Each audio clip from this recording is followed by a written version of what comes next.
All right. Good evening, ladies and gentlemen. Nice to see everyone. Please check your cell phones that they are either off or vibrate or on silent. Thank you. Leaving it at home works as well.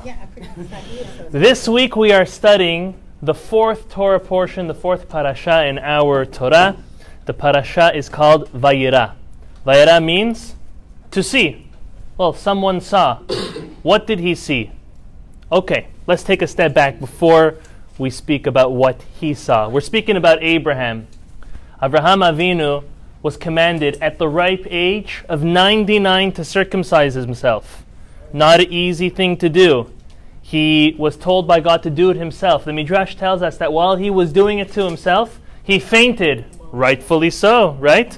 God himself came and finished the circumcision for Abraham. This is a fascinating midrash. Abraham was so committed to Hashem, and he did what he could, and then Hashem came and finished it. Although this is not the point or the topic of tonight, but it's just a mini lesson for ourselves. We just got to do whatever we can do. We put in our effort, we try our hardest. Hashem comes and he finishes it off. This is a tremendous lesson we learned from Avraham Avinu. His commitment to putting in the effort and putting in and trying his best. We say the same thing by sports. We are supposed to say the same thing with our children when it comes to school and to anything and everything that we do. We just try our best and we ask Hashem to help us and finish it off. Now, at age 99, we can imagine that Avraham would need to recover, correct? Very good. Just like any baby needs to recover after a circumcision. The Torah, the Talmud, it all tells us that the third day is the most painful day after normally any type of procedure, specifically to a circumcision. And so it was on the third day God wanted to give Abraham a rest. He wanted to let Avraham Avinu recoup and feel better, recover after this circumcision. So you know what he did? He made it a boiling, scorching hot day. Why would that help Avraham? Well, listen to the following. Do you know what his job was? Do you know what he did? He put his tent. I think we said it last week. He put his tent on the equivalent of the I-95. Can you imagine how many people pass by a day on the I-95? Imagine there would be an open tent, and guess what? This tent only has posts. There's no walls. It's open on all four directions. And anyone that comes in, they could eat, drink, and take shade for free. This is what he did. He loved it. He was able to do this. God blessed him with wealth enough to give to people and not charge them. All he told them was, here, take a drink. Here, take something to eat. What? Grab their hand before you put it in your mouth. Bless the Lord for it. What does that mean? Oh, and that's how he got them. That's how he explained to them. Where do you think this came from? How do you think that this is here? Why do you think you're here? The world you live in. And that's how he got to them through a philosophical belief system back to believing in the one creator. Very, very nice. So can you imagine this is what he was doing all the time? Comes the day, the third day, and he's suffering. He's in pain. He's recovering. Hashem says, I'm going to give you a break. You know how he's going to give him a break? He's going to make it so hot that no one's going to be traveling. And so it was. It was a boiling, scorching hot day. It was something not normal to happen because, as we see based on the verses, this day was actually Pesach. Okay? It was on Passover that Avraham circumcised himself and he had the visit of his three very special guests, as we're going to speak about.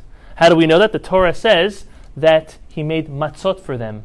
I don't know about you, but if you serve your guest matzah, if it's not during the 8 days of Passover, that's an insult. It's either you're saying, well, I'm being cheap on you, I'm being stingy on you, I'm not giving you the good bread, or you're alluding to, hey, better get on the diet, have this cracker instead of good bread. Okay? So why would Avraham, who is known for his world-renowned hosting, why would he give crackers, matzot, to his guest?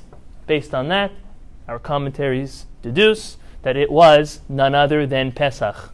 Pesach didn't happen yet. Pesach's happening in 400 years. These are all questions which we're not going to speak about right now. But, having said that, it's not normal to have a scorching, boiling hot day in the Pesach time, in springtime. It's nice, but it's not boiling.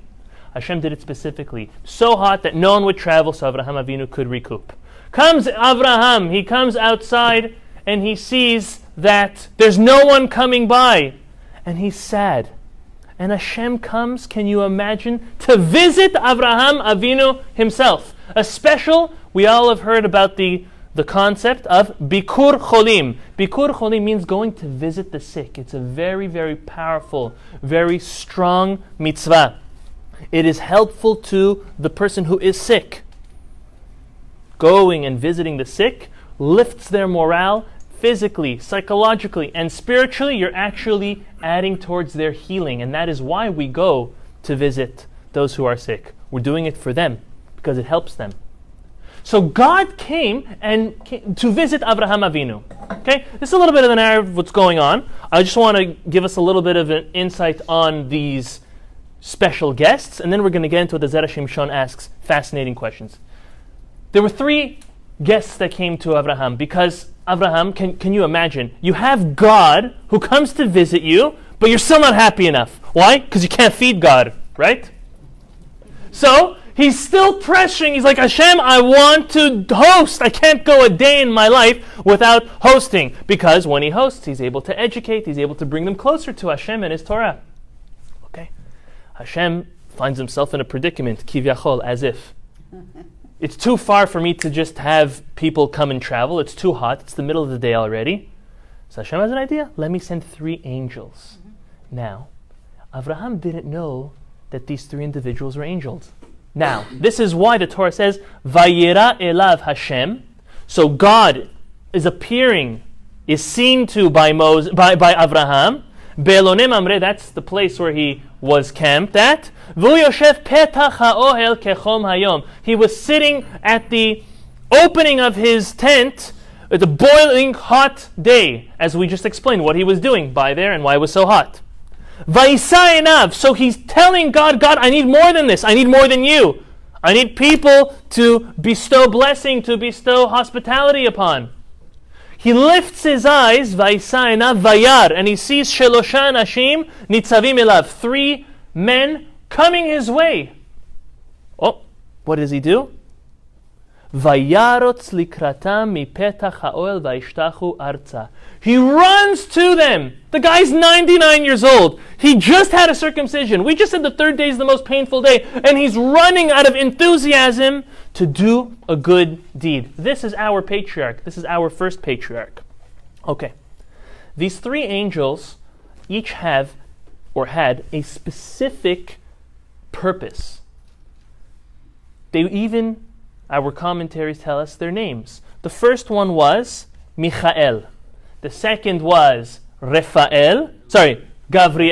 And the third one was Raphael. And each of these 3 angels had a specific mission. You're going to ask yourself, well, why 3 angels? Well, they each had a specific mission. The first one, Michael, had the task to come and tell Sarah Imenu, you are 90 years old, 89, you're going to have a baby in a year from now when you're going to be 90 years old. So this was one message that one angel was coming to tell. The second angel, Gabriel, was actually coming to destroy the city of Sodom. Sin City, Las Vegas, however you want to coin the term. But this was Sodom v'Amorah, horrible, horrible places. This week, or this class, we're not going to be speaking specifically about Sodom, but it's something well worth it to read up on and learn the tremendous lessons and how evil they were and how we should try not to follow in their ways. This was the second of the angels. The third angel, the angel of Raphael, came to heal Avraham Avinu from his circumcision. So that's why we have 3. By the way, this third angel actually was the angel who, after he came to heal Avraham from his circumcision, he went on to Sodom to save Lot. Okay? And he's able to do both, even though an angel is only allowed to do one mission, because healing and saving is a similar task. So he came to heal Avraham, and then he went to go save Lot. These are the 3. I just read something fascinating last night for the first time, and it's a midrash. The midrash tells us that these 3 angels, which by the way, Avraham did not know they were angels, because then he wouldn't have been sufficed with having angels come. God, angels, they don't need the food, right? So he didn't know. They actually each looked different. Okay? One of them was a sailor, looked like a sailor. Another one was dressed as an Arab, as a how do we say, someone who travels in the deserts. Bedouin, maybe that's a good one. Very good. A what? Nomad. A nomad, a Bedouin, very good. And the third was one who sold produce. Food, fruits, vegetables. 3. So the Midrash says, you know why they each looked or appeared different to Avraham Avinu? It's because to come and teach Avraham a lesson, and to come to teach his children a lesson forevermore. The world has 3 different dimensions to it. It has the water, the oceans. It has the midbar, the desert, the wasteland. And then it has the inhabited land. Hashem was sending these 3 angels, who are also the 3 angels who govern and who assist those 3 different dimensions of the world, to come to Avraham Avinu and to bless him, to have a child the following year. Alluding to that the whole world, as the Talmud says, that the whole world was created in the merit of Avraham and his children, recognizing, finding God, and committing to Hashem and the Torah's way, lifestyle to live one's life. So this is why, I never heard this before. Has anyone ever heard this before? Dressed and looked like 3 different types of angels. So this is exactly what was taking place. Having said this, now let's turn to the Zera Shimshon, which is what we're all here to listen to, his great Torah, along with his Segula. He says as follows. Number 1, why is the Torah telling us, because it's very evident, why is the Torah telling us that God came to visit Abraham? Let's take a second. Who circumcised themselves during this period of time? Abraham, and then he went on to do his son Ishmael. You know how old he was? 13, very good. And then he did all of Bnei Beto, all of the males of his household, no matter how old they were. And any of the people who wanted to convert to monotheism and to be part of Abraham's tribe, he went to circumcise dozens and dozens, maybe even hundreds of people. But, you know what the Torah says? God comes to visit Abraham, to come bikur cholim, visiting only the sick Avraham. What, everyone else didn't need to be healed? That's a good question, no? Again, only Avraham? Why is Hashem only coming to visit Avraham? He has to visit all these other people who are suffering and are in pain as well. That's the first question. Second question, the Zera Shimshon asks, is how do our commentaries, the Talmud, Rashi, how do they all know that it was the 3rd day from the circumcision? Why wasn't it the 1st day, the 2nd day? Just because you say it's the day that's the hardest and it hurts the most, so that's the day Hashem came?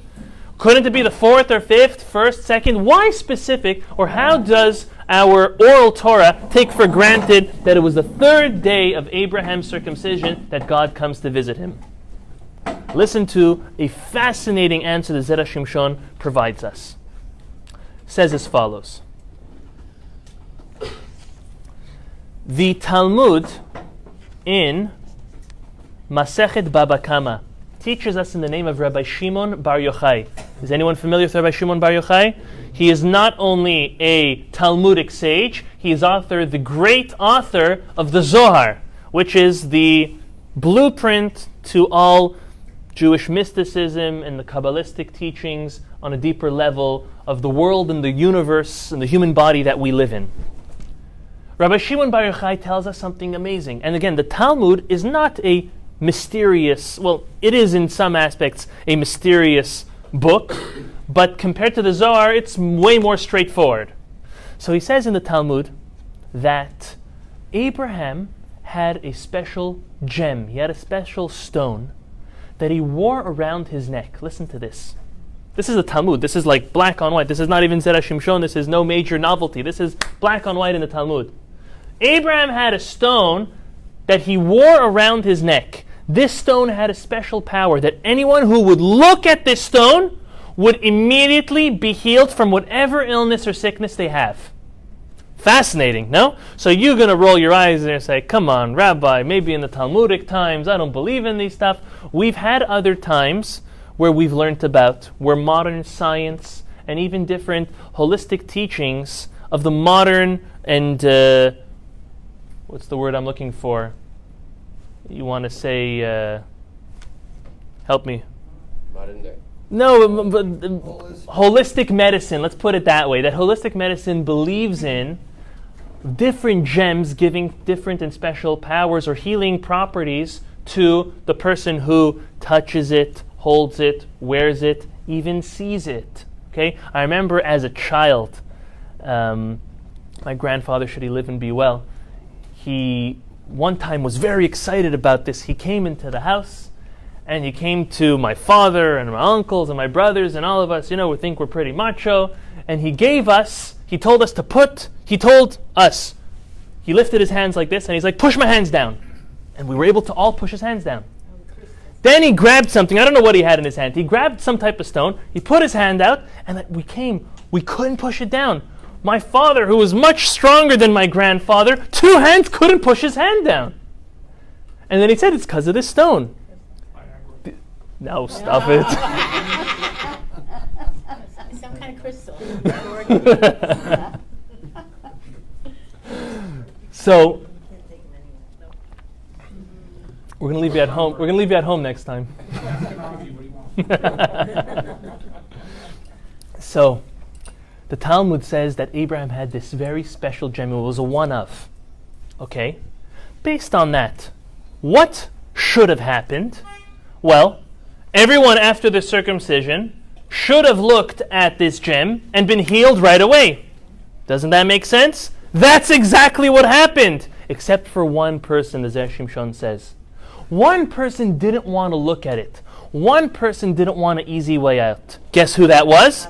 Abraham himself. This was the very gem that he had, that he was world-renowned for. People used to come to him for a blessing to be healed, and he would again try to stick them with monotheism, one God, Jewish philosophy, moral and ethics. He worked for Chabad. Chabad works for him. This is exactly what he was and what he did. He takes off that gem and he says, now I'm going to circumcise myself. The rest of the household members, the rest of the family, the rest of the friends, anyone who's circumcised, go, you could look at it. No problem. And that's exactly what happened. Even Ishmael, at 13 years old, which is still very, very painful, had the circumcision, and he looked at it, and he was healed right away. And all of the rest of Abraham's tribe and household. Abraham was the only one who didn't. Why wouldn't he? Because again, he was not looking for the easy way out. Can you imagine if word comes out and Abraham, the 99-year-old, is gone so crazy, not only does he believe in one God, not only did he survive miraculously some fiery furnace, he ran away from home, he went to a place of famine, he's got trouble after trouble. Now, this cuckoo guy is deciding to circumcise himself at 99 years old. What are you going to say? It's not so cuckoo, because he's got that gem. He knows he'll be healed right away. So what?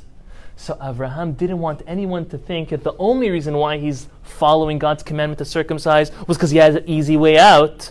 Therefore, he did not circumcise himself. This is the answer to the first question of why did God only come and visit Abraham? Because he was the only one who needed a refuah shlema, who needed to be healed, who needed a sick visiting or someone to come visit him as being the sick person. Now look at the second question. How does our commentaries, how does our old Torah know that it was the third day of his suffering, of his pain? Okay? If Hashem would have come to him on the first or second day and he would have been healed, well then everyone would have said, yeah, he probably just looked at the gem then. But since the third day is the most suffering, it hurts the most, that's when people will really believe and understand that God himself came to Avraham Avinu. And if it would have been on the fourth or fifth day, well, then we could have said, well, The height of the pain is already on a descent, and that's why he's being healed. It's not because Hashem came. And that's how the Zera Shimshon proves that all of our commentaries agree that this was the third day since his circumcision, because by Hashem coming on the third day, it proved the point. It proved the point that Avraham Avinu was there to do something for the sake of God and not looking for an easy way out. Hashem, midah keneged midah, measure for measure, was going to come himself to come and visit Avraham Avinu. Again, we see over here a commitment of Avraham to God, to his decision that he made to stay strong with the belief system that he received through prophecy from God after discovering him, being the first one to discover God on his own. This is the first part, and we're going to tie in a lesson from this once we get to the end. We're going to see a reoccurring theme of Abraham's commitment. Just to take a little break on the topic, we're going to go to another topic, and then we're going to come back to it. This is the order of the book that we are reading. Again, anyone who would like to follow along, prepare the class, review the class. This year we're learning based on this English edition of the Zera Shimshon. I spoke to the author again last night. We now converse, I guess, on a weekly basis on different topics. Again, not to the Zera Shimshon, but to the English author, right? Alevai, one day we'll have a weekly conversation with the Zera Shimshon. But the young fellow, the nice gentleman, rabbi that lives in Lakewood, New Jersey, we speak now on a weekly basis, just touching base on some nuances in the learning of the Zera Shimshon. Moving on to the second of the three Dvar Torahs that we're going to learn this evening. Avraham finds himself now very eager to prepare for these guests. Again, he does not know that they are angels. Okay. He goes, and the Torah says he goes great lengths. He tells everybody to prepare. He tells his wife, start baking. He goes, he slaughters an animal. Again, he's still in pain. He's still on the third day of his circumcision. And he prepares a lavish meal, a delicacy of mustard seeds and tongue and the cream of the milk. Again, he knew that they were not Jewish, although Judaism wasn't invented yet. But he knew that they were either Bedouins or travelers, and they were able to have meat and milk. So he gave them literally a lavish meal full of delicacies.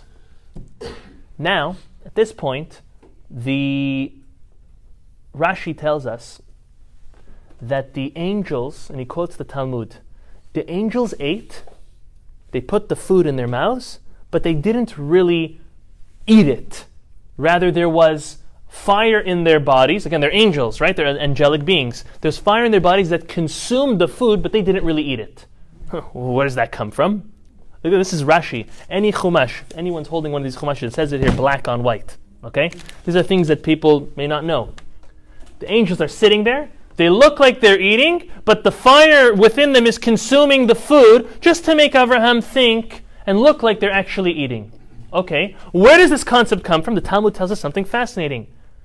When did the reverse happen? There was once a human who went up to where there are angels. Who knows that? Who's that? Very good. Moshe Rabbeinu, Moses. Moses goes up 3 times for how long each time? 40 days and 40 nights. The Talmud tells us when he went up, he did not eat or drink or sleep. Why not? Because he said, I am now going to resort to the custom of the place. In Hebrew we call it the minhag hamakom. And since in the sky, in the heavens, amongst angelic beings, they don't eat or drink, so won't I. And that's how Moses actually survived 40 days and 40 nights. We know it's a tremendous miracle. Now the angels, this is previously obviously, the angels come down to visit Avraham. They say, well, we need to act like human beings. We look like human beings. This was our task. So they went on to eat and drink. Okay? But according to the Talmud, they only made it look like they were eating and drinking. They didn't actually eat or drink. Okay?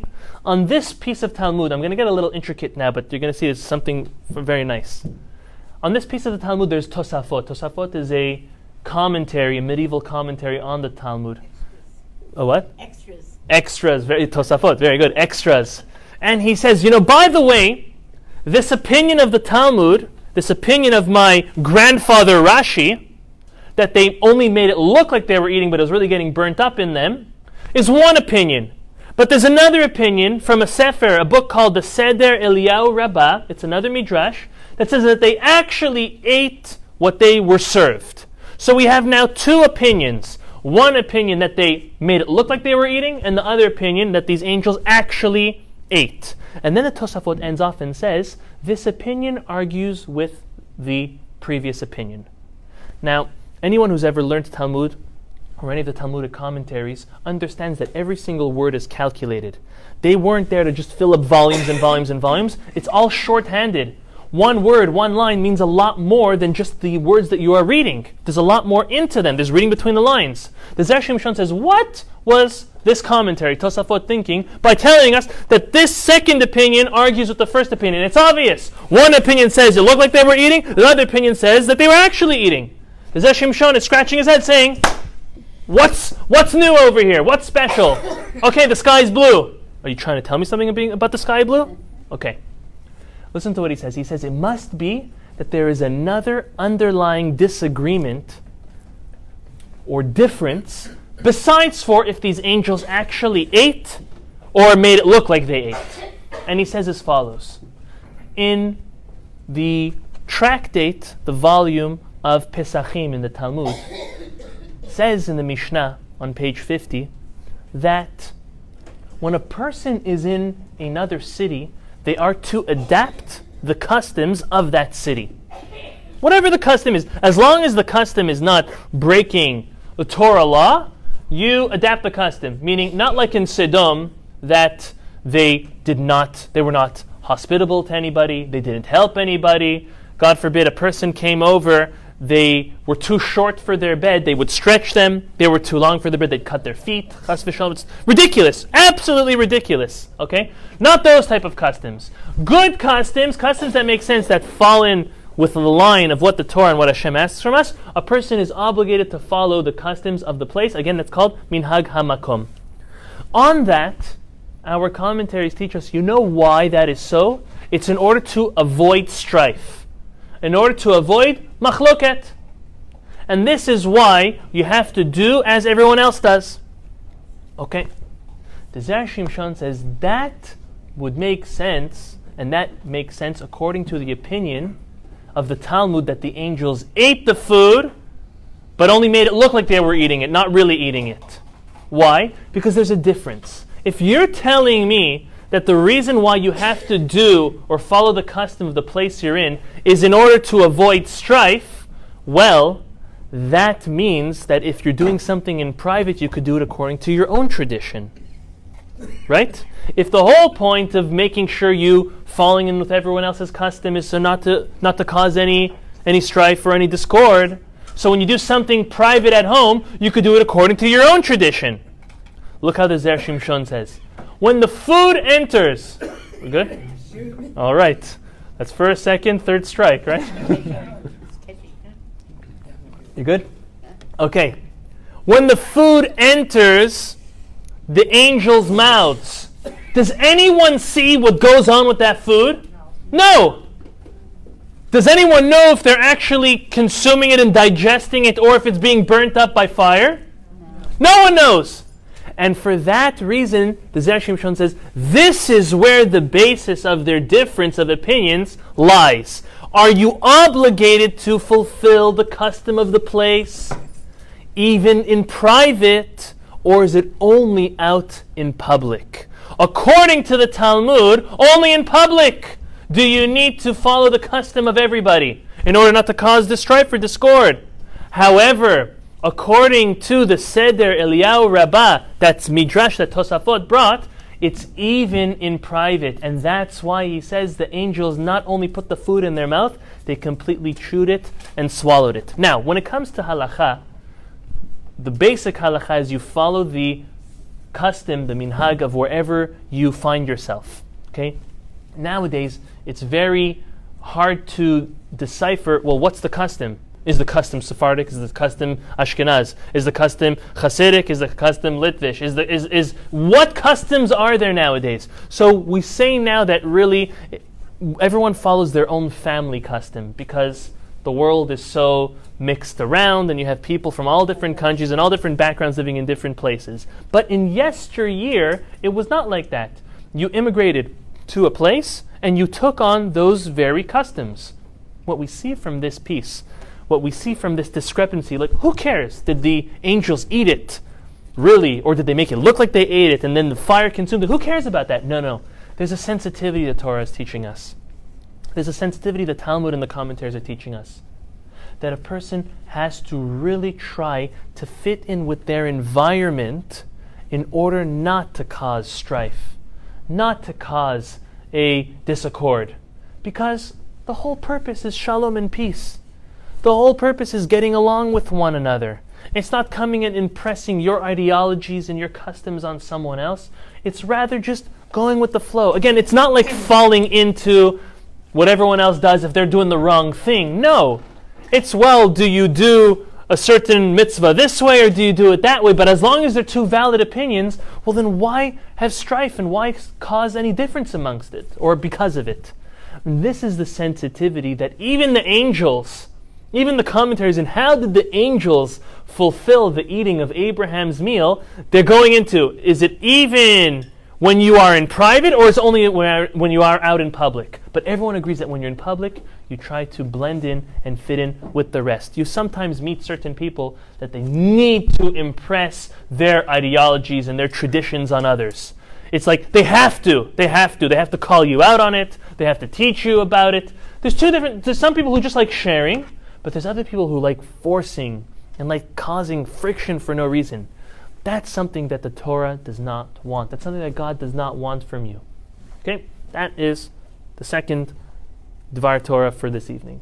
The third, which is, like I like to say, a question that you'll ask most people and they won't know. Don't you love those questions? You're going to be able to go home this weekend and you're going to be able to sit around the Shabbat table and say, do you know da-da-da-da-da-da? Or how would you say X, Y, and Z? And no one knows the answer. Okay? This question, no one is going to know the answer for. Okay? Get ready. The first one, maybe, that's just the prelude. It's like the teaser question. Some will know because the Torah says it straight out. But the answer to the main question, I can guarantee you, unless someone read it in the Zera Shimshon, they do not know this answer. You can ask the biggest of rabbis even. Okay? Get ready. Okay? God, as we know, gives Abraham 10 tests. Okay? These tests were unique in each their own way.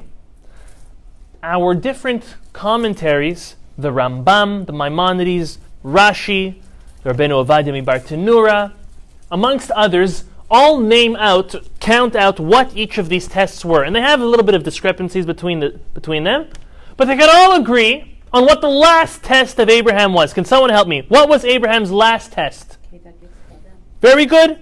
Coming and, slaughtering, bringing his own son, his chosen son, the son that he loved most, as a sacrifice to God. Take a pause now, okay? What ideology, what philosophy did Abraham come from? He came from an idolatrous philosophy. He came from an ideology that does sacrifice human beings. Can you imagine? You're now going on a couple decades of pulling away from that evil and crooked past. And everything's already seeming a little weird, but it's at least different. Okay, no one's circumcised. No one picks up from home and moves to another land. No one throws away all their idols. No one did all these things. But now the final test that God is asking of Abraham is to do what he was told to go away from. That was a major breakthrough for Abraham. Am I doing this based on logic or am I doing this based on belief? Because if I'm doing this based on logic, that can't be my test. But if I'm doing this based on belief, then no matter what God tells me to do, it makes sense. even though it doesn't, but it does. And doesn't, and does, and doesn't, and does. But you have to just believe in him. So is it trust and belief, or is it logic? Okay? We can all ask ourselves, well, what's the point of God testing Abraham? Give him one test. Why 10 tests? Does God even need a test, Avraham Avinu? Doesn't God know that he would have passed all 10 tests just like he did? It's a good question, no? So let me give you an example. When you have a medical student in medical school learning the material, the professor looks at the student while they're teaching, and it looks like they're really understanding, they're getting it. Okay? In the professor's mind, okay, you'll send them for internship and they'll be a great doctor. But no, they're tested. Who are they tested for? Are they tested for the teacher? Are they tested for the system? Or are they tested for themselves? And that is the true meaning of a test. The true meaning of a test is a test to know yourself, where you stand. Honestly, the professor, although maybe they might enjoy teaching a class full of straight A's or whatever it is, or on purpose failing some, whatever the case is, but the only person the test really matters for is the one taking it. Because that now reveals to them, do they know the material? Have they passed the test, literally? The same is for Avraham. Believe it or not, all 10 of these tests were not for Hashem. He was the professor. The tests were for Avraham and his descendants. Avraham was proving it to himself, that he could withstand, and that he did have 100% conviction, trust, and belief in the Almighty. And this is why he was tested with 10 tests. All different dimensions, all different scenarios, to see how truly committed he really was to God and to this new way of life. Having said that, the Torah tells us how old, well, the Torah doesn't tell us exactly how old, but we can make a reference through the different calculation of ages, how old Isaac was when it was the time for him to be brought for this 10th test, for the Akedat Yitzchak. How old was he? 37. This is something most of us know. How do we know it? Well, our commentaries tell us. Okay, don't beat me up on this. Next week we'll speak about it. But Isaac was 40 years old when he got married. Okay, his wife was how old when she got married? Rivka? 3. Okay, let's speak about that next week. That's next week's topic. Don't ask why or how or whatever. Okay.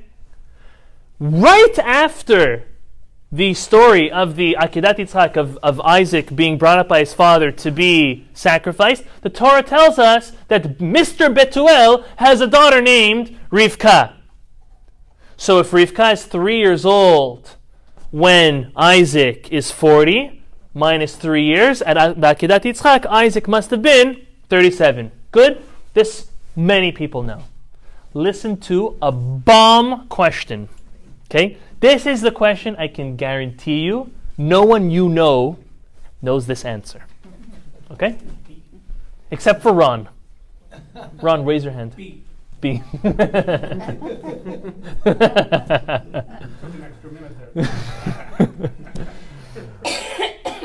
Okay, listen to the following question. Why, in God's right mind, would he wait till Isaac is the ripe age of 37 to command his father Abraham to bring him as a sacrifice? Why 37? Why not bar mitzvah? Why not 2, 3 years old? 18, 20, 21. Okay, if you want to go high, so go to 50, go to 100. Why specific 37? Let's see if anyone has an answer. Maybe waited for Rivka to be born. Oh, very good. It's part of it. It's very part of it. Very good. Very good. Okay, we have a scholar in the room, and if I have to travel out of town, we know Aviva, you'll be able to give the Thursday night Zera Shimshon class.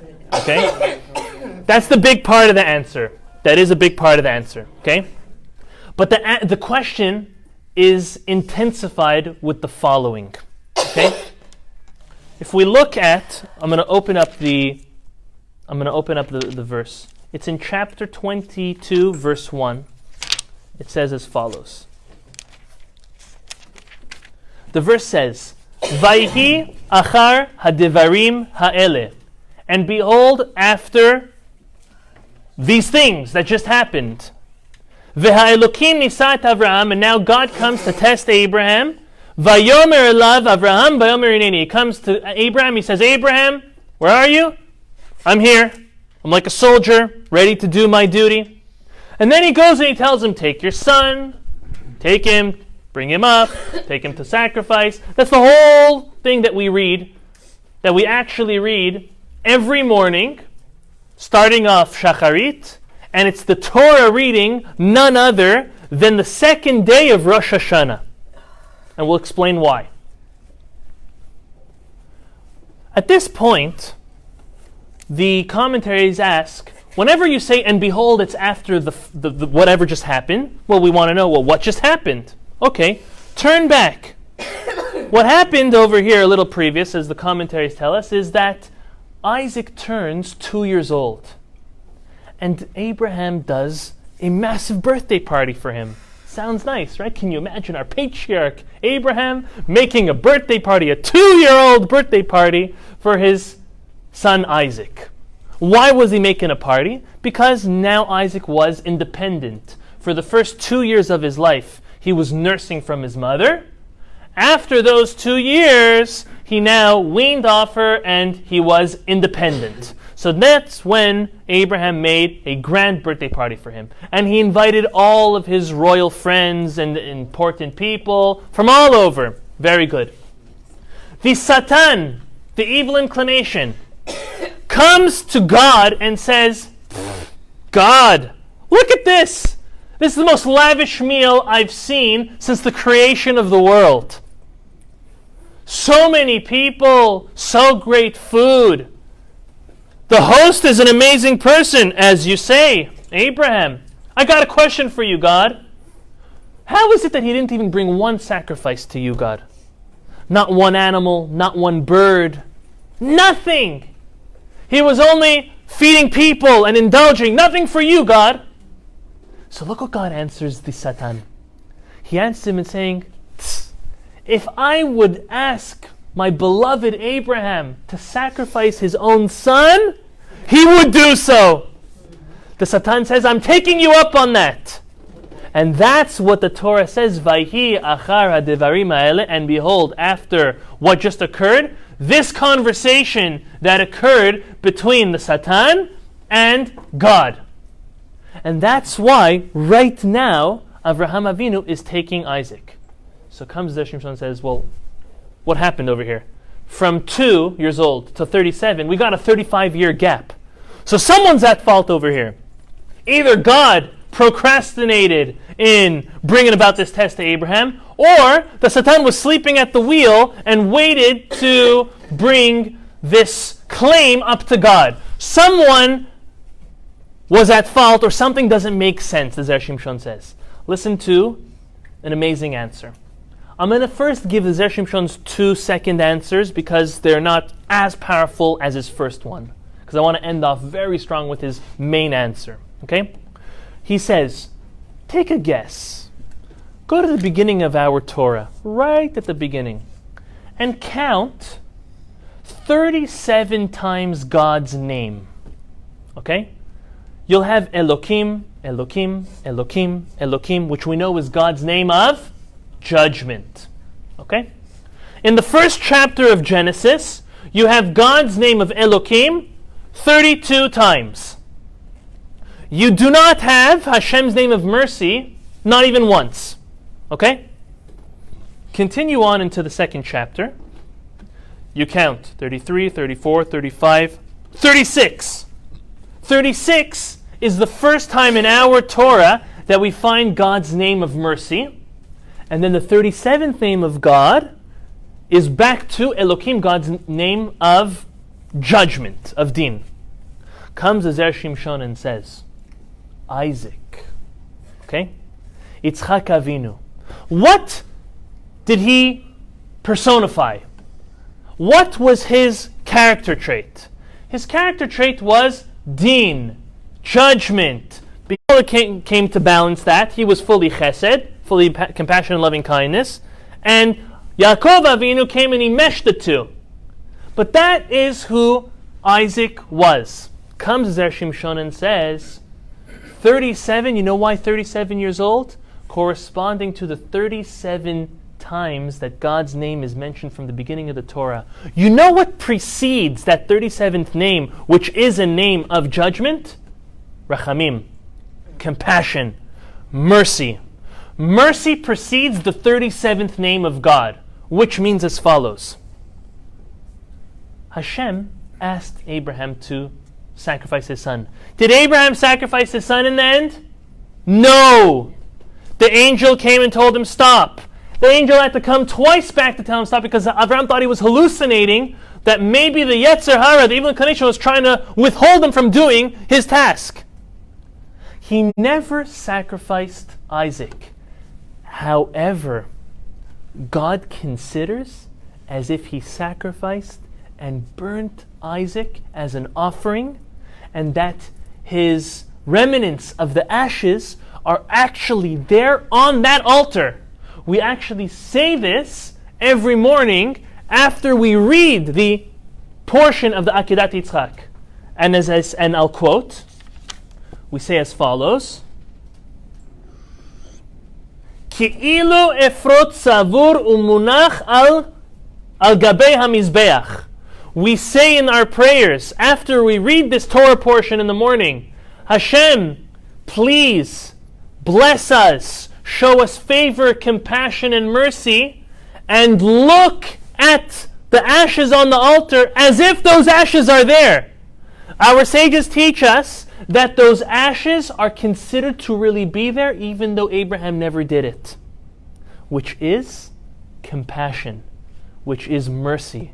The Zera Shimshon, one of his answers is that Hashem waited till Isaac was 37 years old in order to allude to, go back to the beginning of the Torah. Where do we see God's first name of compassion? Right before number 37, and that's why till 37. Okay? It's more of an esoteric answer. It's a little stretch. That's why I'm saving. Wait for the last one. Okay? I'll give you one more quasi stretch that the Zera Shimshon brings down before I give you his main answer. He says as follows. The Zohar in Parashat Yitro, which is the Torah portion that the Jewish people received the Torah, speaks about the amazing aspects of the tablets, of the Torah as it was being given to the Jewish people. The tablets were very heavy, very spectacular. They were like laser cut through and through that you were able to see through where the letters were etched in, and the person who was standing on one side read it regular from right to left in Hebrew, and the person looking at it at the exact same time on the other side was able to read it also from right to left as it was perfect both sides. Okay? That the mem was floating, right? How do you have a letter that's a circle with the middle part not being empty? It actually floated. That little piece of stone floated in the tablets. Okay? All these amazing things. The Zohar also tells us that God wrote the Torah with black fire on white fire. You've heard this before? Yes, you probably have. Most of you have. Okay? Black fire alludes to din, alludes to harsh judgment. And the white fire is more, white is more merciful, more compassionate. The Talmud tells us, okay, listen, it's a little bit of a stretch, but watch how he connects this. The Talmud tells us that the world was created. Sorry, I take it back. The Torah was given to the Jewish people, that the Torah was given to the Jewish people in merit of the children who would speak the words of Torah. The literal words that the Talmud uses is Hevel Tinokot Shel Bet Rabban. Hevel means breath. Hevel means the voice of the children. If you take the letters Hevel, Hey, and Bet, and Lamed, you get 37. Alluding to, okay? Now you're going to say, what's the connection? Okay? Alluding to that the whole reason why the Torah was given was because so that the holy and pure children will one day learn it and will one day share it. But the Torah, which was originally supposed to be only deen, only judgment and hardship, was written on white fire, which is compassion and mercy. Again, alluding back to the whole concept of the Akedat Yitzchak, of the sacrifice of Isaac, that Abraham was there to do, which is again to turn Hashem's judgment into mercy and compassion. Okay? Now, let's go to what I think is the greatest answer that he gives. Listen to the following. Again, the question is, why did God wait till Abraham's son Isaac was 37 to come and command him to sacrifice him? Listen to this. The Talmud in the beginning of Masechet Nida tells us that 40 days prior to the creation of a fetus, there is a bat kol, a heavenly voice that goes out and says that bat ploni le ploni, the daughter of Mr. So-and-so is going to marry this individual. The Tosafot, the commentary on that Gemara, tells us that this happens only for the boys. Okay? A boy that is conceived 40 days prior to that is when this heavenly voice comes out and says, the daughter of Mr. So-and-so is going to marry this boy. Okay? The Zera Shimshon says as follows. This is something which is quite known. I'm sure you've heard about this. This is the whole idea of having a zivug and having your right shidduch, that it's already predestined and preset. We just need to fulfill our potential and our purpose in life to get to that. Okay. The Zera Shimshon takes for granted something I would have not, but he says it. Look how amazing this is. The Zera Shimshon says, if there was a heavenly voice 40 days prior to Isaac's birth, what was that heavenly voice? It was that Bat Betuel, the daughter of Betuel, is going to marry this boy. If that happened as a heavenly voice, Abraham being a prophet, he for sure knew about it.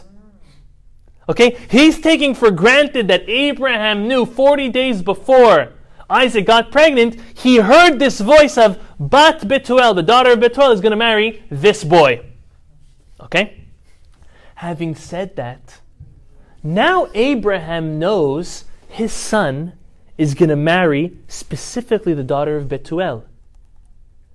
Until now, and for 37 years, Abraham knows Betuel does not have a daughter yet. Okay?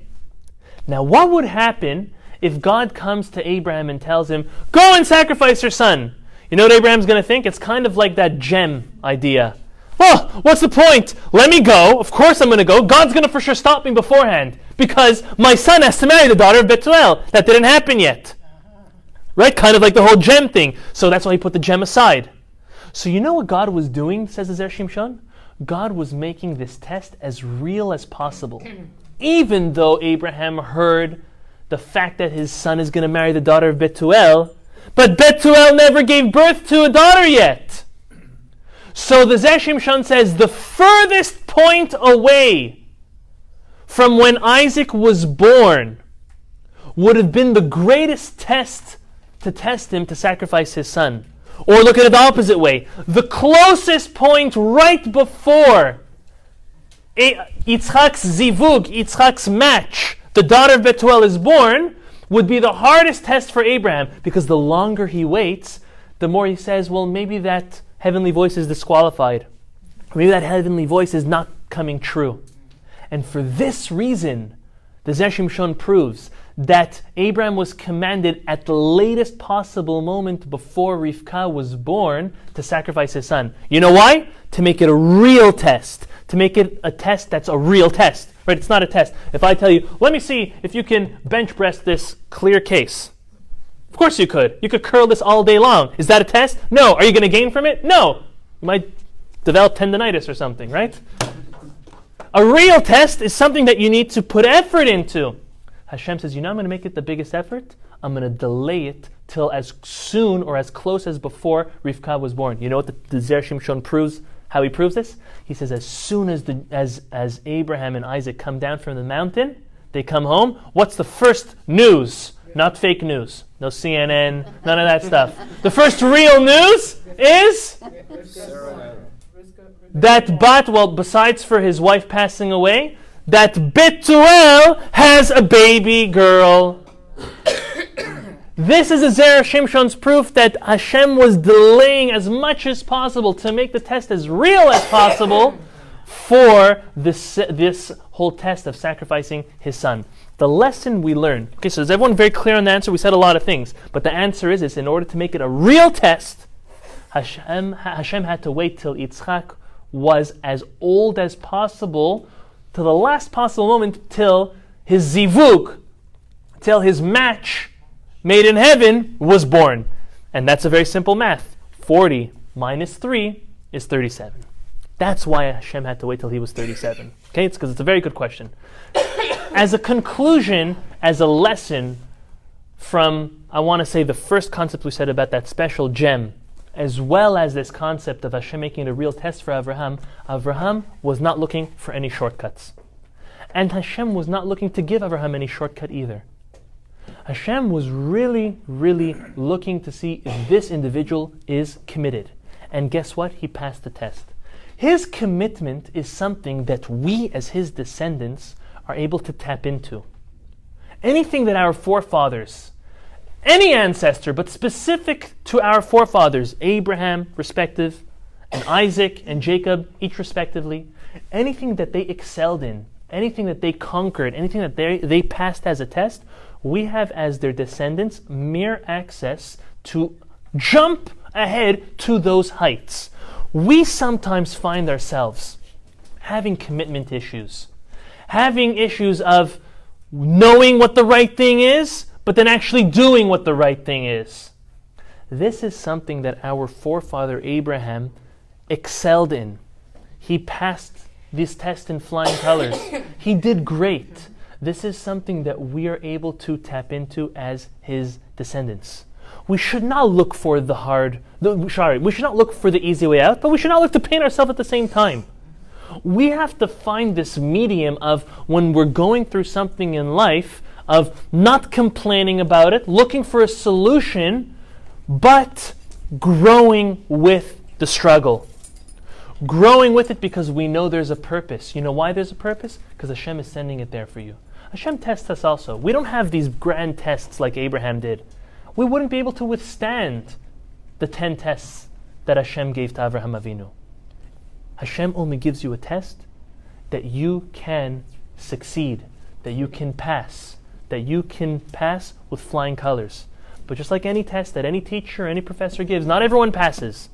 It's up to us to tap into that commitment that Avraham Avinu had and be committed to Hashem. If we think too much with our logic, then everything's illogical. You take it all, you put it away. But as soon as you commit to what we are taught and what Hashem gave us with belief and conviction, trust, then we're able to pass those tests. So it would be a futile blessing for me to bless you to have no tests, because that's not possible. But you know what the blessing that we'll give in the name of the Zera Shimshon for tonight and for this week is that let us recognize our tests. Let us recognize that these tests are coming from Hashem and that they're here for us to grow. And that we should focus on them and be committed to them, committed to the growth that they provide, making us better people. A better spouse, a better child, a better parent, a better human being, and most of all, a better Jew. Have a great night, everyone, and thank you for coming. Just turn this off.